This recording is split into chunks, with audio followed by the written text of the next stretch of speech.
Seniai, tolimoje Graikijoje buvo galingiausių dievų ir narsių didvyrių aukso amžius.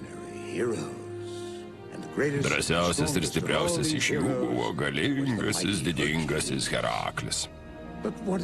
O kaip galime žinoti, kad jis tikras didvyris? Būtent apie tai ir yra mūsų istorija. Jūs paklausykit, kalba taip, lyg pasakotų graikų tragediją. Drauguži linksmiau, mes pačios pratęsim. Pirmyn, mergaitės. Mes esam mūzos. Menininkų dievybės ir didvyrių drąsintojos.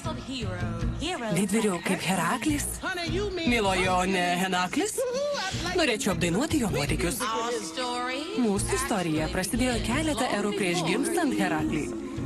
Kai pasaulis buvo tik sutvertas, žemėje buvo baisu ir šalta.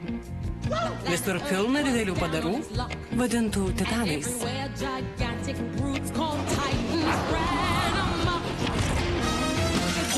Žemėje vyravo netvarka. Chaosas, žemės drebėjimai ir vulkanai naikino ją be paliovos.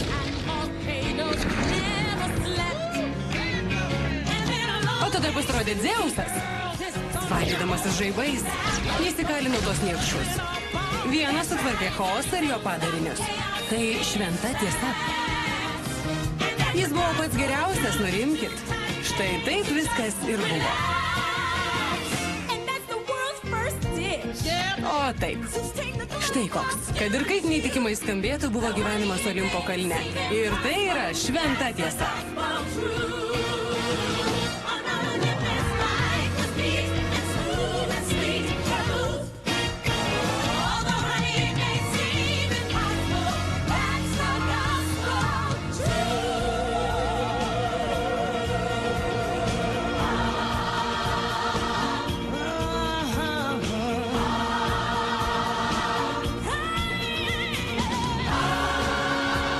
Disney Pictures rodo filmą